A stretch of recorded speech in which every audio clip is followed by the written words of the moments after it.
Dito na muna tayo sa magandang balita na siguradong ikaiinis na naman po ng mga DDS. Ano yan, Mr. Maravillas? Yan po, bumaba ang headline inflation sa 2.1% noong Pebrero 2025. Inulat ng Philippine Statistics Authority na bumagal sa 2.1% ang inflation rate o ang pagtaas ng presyo ng mga produkto at serbisyo sa bansa nitong Pebrero, mula sa 2.9% noong Enero. Ito na ang pinakamababang antas na naiulat simula noong Setyembre 2024. Kung may initial investigation na po na ginawa yung DPWH, may findings na daw po, initial findings. Ayan o. Sabi ng palasyo, nagpapagang mga balita at pagtalakay sa mga isyu na lipungan. Bulsa! Opinyon, banat at paglalantad sa katotohanan. Bulsa! What you see is what you get. You decide. Yung type na tayo pa. padala ni Artemio Asuncion Dagan ng Madrid, Spain. Medyo malayo-layo. May English teacher daw mga kababayan. Na-assign siya na magturo ng chemistry. Siyempre, hindi man niya yun hindi man yan na linya. So yung klase, spent most of the time mga kababayan sa copying notes. Sige lang pakopya from the board. Ngayon, isang araw po, naisip niya na ano kaya niya i-combine ko yung pag-teach ko ng English tapos yung chemistry. So ang ginawa niya, nagsulat siya mga kababayan ng mga chemistry terms sa chalkboard para i-pronounce ng kanyang mga estudyante. Isa sa mga naisip niya na chemistry word, yung mixture. Mixture. Sabi ng teacher doon sa eskwela niya na si Pedro, Pedro, it's your turn. Sabay turo ng teacher sa isinulat yung word sa chalkboard, mixture. Sabi ni Pedro, mixture, ma'am. Sabi ng teacher, no, Pedro. So ginawa ng teacher po, pinabasa sa mga kaklase ng sabay-sabay. So sabi ng buong class, ma'am, mixture. Tama yung pakabasa. Sabi ng teacher, very good class. Sabay turo uli para matuto si Pedro. Sabay turo kay Pedro. Sabi ng teacher, Pedro, say mixture. Sabi ni Pedro, mixture. Wala talaga, sablay. Pinaulit-ulit ng teacher si Pedro na i-pronounce yung mixture. Mixture pa rin. Nainis po yung teacher. Kumikiri-kiri, gumaganon-ganon siya Wala niya talaga. Sabi ng teacher, okay, next.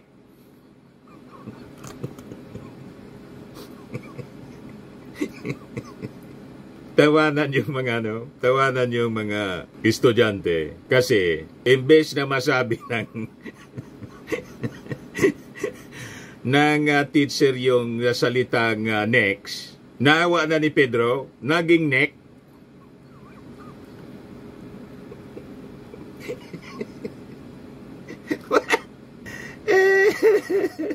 Paulit-ulit kasi pong mixture ng mixture. Ayan tuloy, sabi ng teacher sa inis, itinuro yung next student para mag-pronounce. Nasabi ng teacher, neck.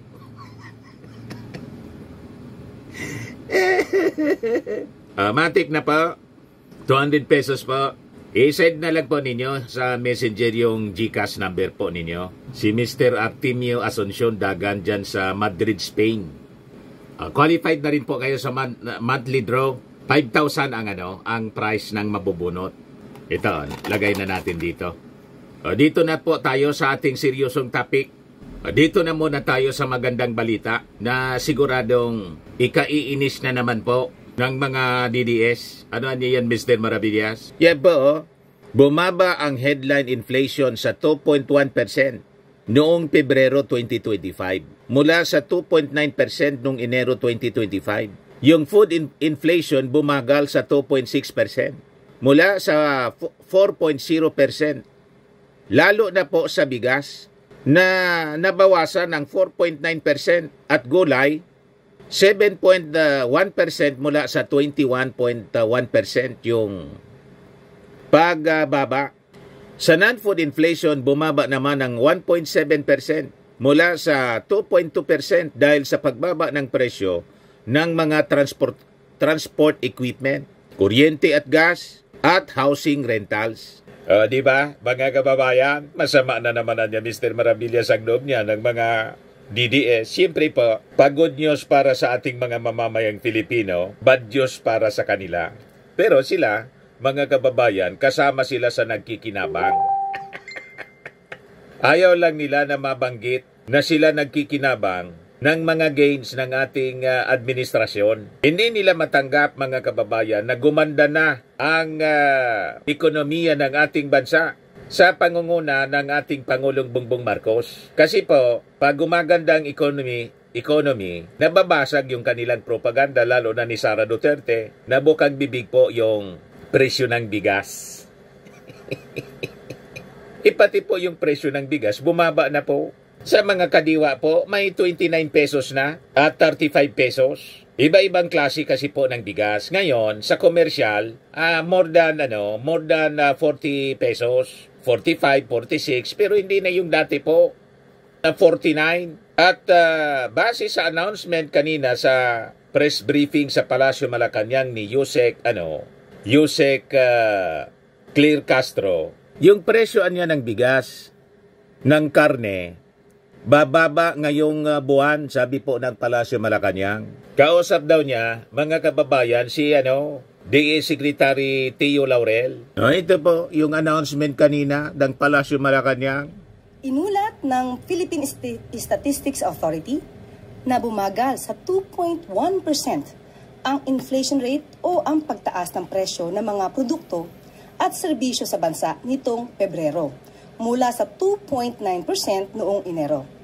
Ito na ang pinakamababang antas na naiulat simula noong Setyembre 2024. Ang mas mababang antas ng inflation ay bunsod ng mas mabagal na pagtaas ng presyo ng non-alcoholic beverages na nasa 2.6%. Ang pagbagal naman ng presyo nito ay dahil sa mas mabagal na pagtaas ng presyo ng gulay at iba pang produkto. Kasunod ng mas mababang inflation rate, nanatili sa 2.5% ang average inflation rate ngayong 2025, napasok pa rin sa full year target ng gobyerno na 2 to 4%. Ayon sa National Economic and Development Authority, ang patuloy na pagbaba ng inflation rate ay indikasyon na epektibo ang mga hakbang na ginagawa ng gobyerno kontra sa tinatawag na inflationary pressures. Sisikapin din ng ahensya na panatilihing mababa ang inflation rate at tugunan agad ang mga posibleng pagtaas ng ibang commodities. At isa pang good news, available ang higit 2,000 trabaho mula sa iba't ibang industriya, kasama city, aviation, tourism sectors. Maaaring makita ang mga available na trabaho sa www.jobs@clark.com. Dito ay pwede na mag-register para ma-match ang mga trabaho sa mga aplikante. At para magbigay ng iba pang detalye, kasama natin si Clark Development Corporation Communications Manager, Astrud Aguinaldo. Ma'am? Attorney Claire, Mayap Aabak, good morning po sa inyong lahat. At tama yon sinabi ni Attorney Claire, magandang balita mula sa Clark Development Corporation. To be exact, meron tayong 2,280 job vacancies mula sa 30 investors o locators. Ang mga trabahong ito ay ang mga sumusunod: ICT industry, mga business process outsourcing. Meron din sa industrial, mga engineers ang hinahanap nila dito, technicians, welders, machine operators, human resource, at yung mga magtatrabaho sa warehouses. Meron din sa service industry, mga bus drivers naman ang hinahanap, conductors, sewers, mga mananahe, at sa sales. Gayon din sa tourism and hospitality, mga hotel staff, security, chef, marketing at casino dealers. Meron din sa commercial and retail. Ang hinahanap nila dito ay mga sales associates, cashiers, at store managers. At lastly, sa aviation and healthcare, mga nurses naman, medtechs at physical therapist po ang hinahanap dito. Para mag-apply, pwede po kayong pumunta sa Jobs at Clark. Tuloy-tuloy po yon, jobs@clark.com, at pwede ninyong i-upload ang inyong mga CV, curriculum vitae, ang inyong biodata, ang inyong resume, pati ang inyong litrato. At mula doon, makikita ng mga investors ang inyong profile at from there, pwede na kayong kontakin. Maraming salamat po. Ano kayo ngayon mga DDS? Apply na! Huwag yung ang ginagawa ninyo, lalo na yung mga trolls, nagpo full time kayo sa paninira. Imbes mga kababayan na magtrabaho ng maayos, napakarami yung mga available na trabaho. Ang ibig sabihin nito, gumaganda yung ating ekonomiya. Yung mga negosyo rito, marami silang mga job vacancies para doon sa mga walang trabaho. Kaya mali yung mga sinasabi ninyo na itong gobyernong ito nakafocus lang sa ayuda. Yung ayuda po kailangan para doon sa mga pinakang mahirap at hindi pa nakahanap ng trabaho. At yung kung may trabaho tulad ng AKAP, para doon sa mga mabababa yung sweldo. Kasi nga po, tumaas yung presyo ng mga bilihin. Pero ngayon, sabi sa balita ng Palasyo Malacanang, bumaba na po yung inflation. O di ba? Yung paninira po ni sa ating administrasyon ni Sara Duterte na laging bukang bibig yung mataas na presyo ng bigas at iba pang mga bilihin, basag na basag po dito at malinaw na wala siyang contribution dito. Di ba? Ito pa, yung sa bigas naman po. Nagkaroon po kami kanina ng meeting with another good news. Secretary Laurel. Dahil aasahan po natin ang pagbaba ng presyo ng bigas. Di ba? Okay. Bababa na po yung presyo ng bigas.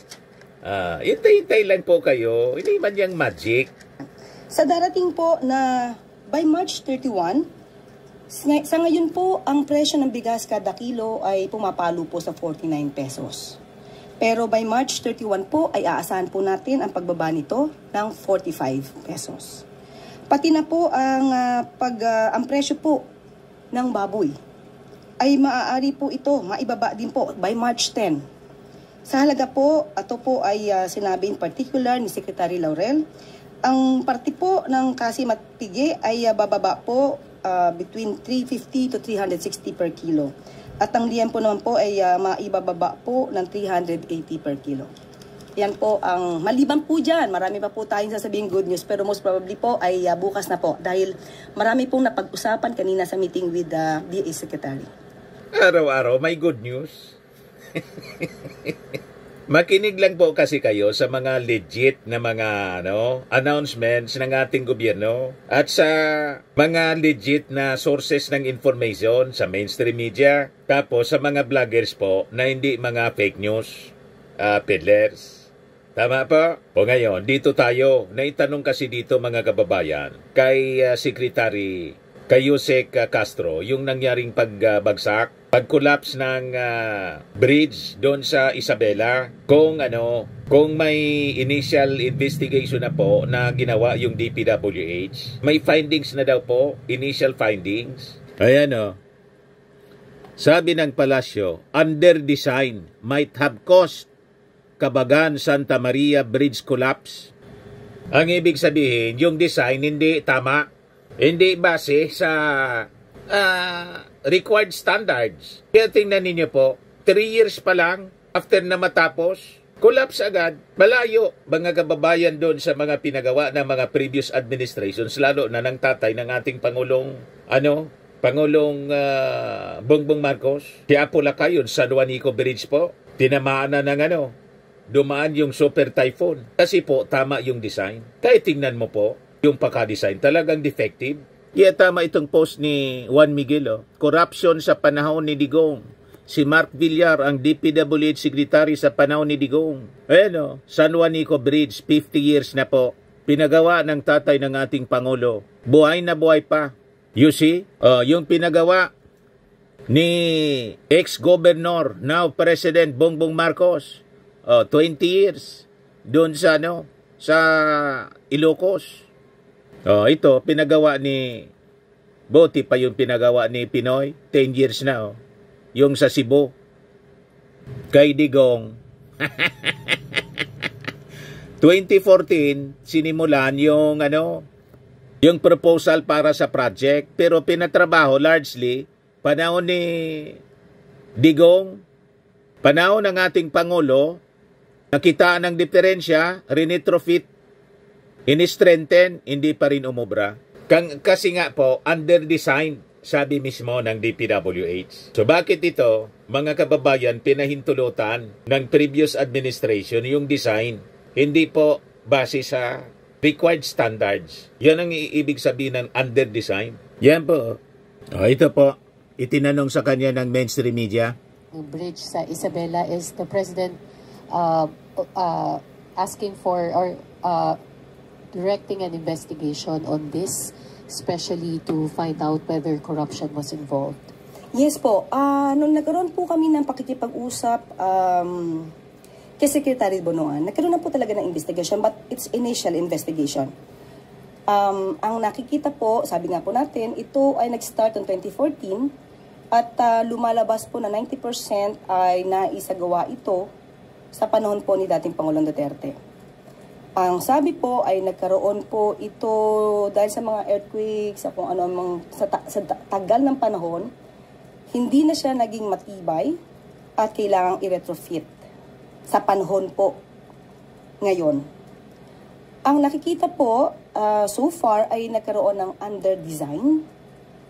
Lumalabas din po sa investigasyon na ito po talaga ay para sa mga light vehicles sa ayon do sa disenyo.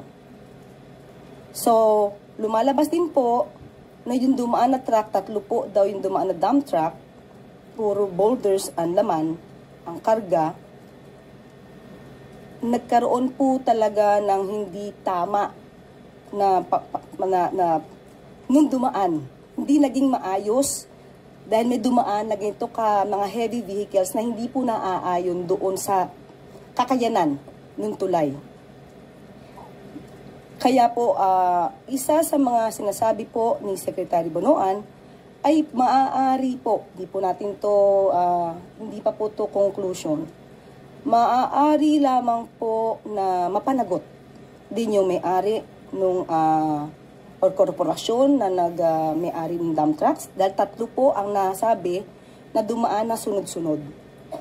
So, yun pa lang po ang initial investigation, but ang sabi nga po, hindi lamang po ang nakaraang administrasyon ang pwedeng panagutin dito. Lahat po, hanggang sa ngayon, kung sino po ang maaaring naging may liability dito. Kung meron man, lahat po yan ay dapat managot. Dito? Opo, kasi titignan po talaga yung sinasabing under-design, anong naging cause, kung bakit hindi kakayanin yung mga heavy vehicles. Lumalabas nga po sa initial investigation. Ayon sa design, pang light vehicles lang siya. Ayon po sa initial investigation. Also, ma'am, on another topic. Sigurado pong may tuminiba. Pag ganito po, effective, under-design. Hindi sinunod yung required standards. Iyon ang ibig sabihin ng under-design siya. Despite ng magkano po, 1.25 billion pesos yung inubos po doon. Pagkatapos, ang pwede lang pala, mga kababayan, mga light vehicles lang. Anong klaseng tulay, mga kababayan, nagagastusan mo ng 1.25 billion, pero hindi man madaanan ng malalaking sasakyan? You see? Lugi, mga kababayan, yung ating mga taxpayer sa ganyang uri ng design. Madaling sabi, tinipid kasi po. Kaya I think si Senator Coco Pimentel magpapatawag po ng inquiry. Magpapaimbestiga rin po dito. Ayan o. Sabi kahapon, Pimentel seeks Senate probe on series of bridge collapse. Sabi niya, the number of incidents of bridges collapsing across the country has reached an alarming level.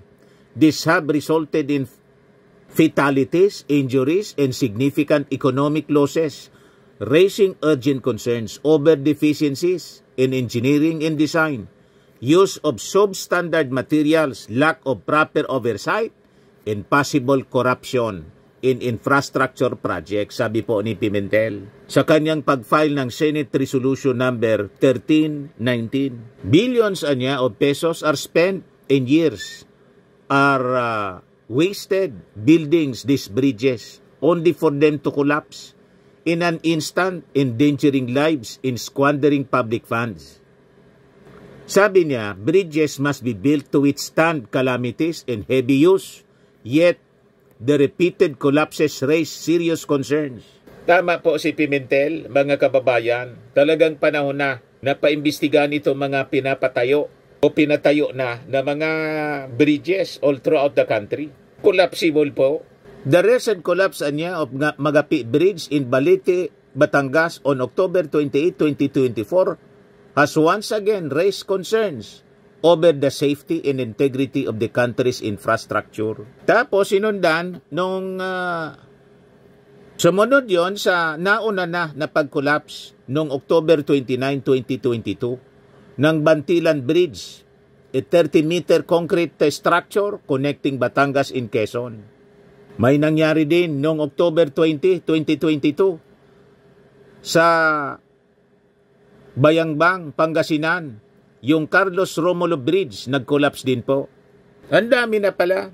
Borja Bridge collapse on June 16, 2022. Another bridge sa Bohol, nag-collapse din po. Laway Clarin Bridge, April 27, 2022. Sa Davao, may nangyari din na pag-collapse. In Colafo, Magsaysay, Marilog District, Davao City, collapse on February 18, 2022. The project undertaken by MCCI Construction under DPWH Davao Region was initially set for completion in March 2022 as part of 93.7 million flood control and connectivity project.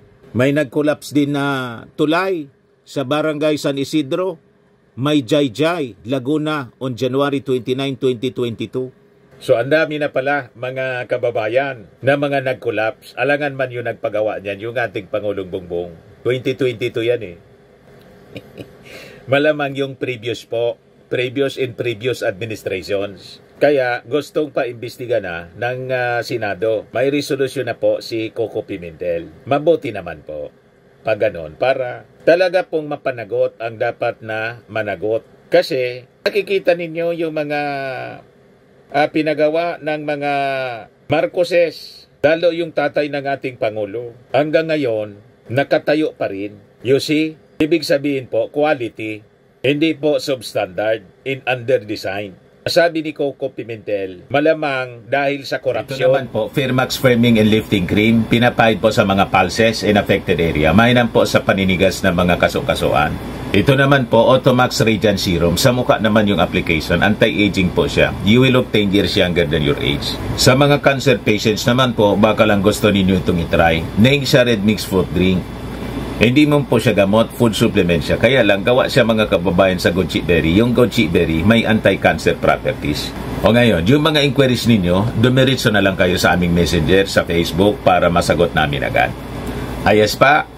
Ayos na ayos niya, Mr. Maravilla. At sa mga naghanap po ng malinis and spacious fitness gym, pumunta lang po kayo sa aming Colossal Fitness Gym.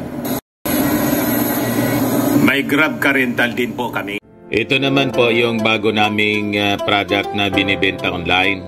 Eye Glow Serum, whitening po siya. Tingnan ninyo yung epekto sa aking anak na architect before and now. Yung mga inquiries po ninyo, dumiretso na lang kayo sa kanyang Facebook account, Riz Maravillas.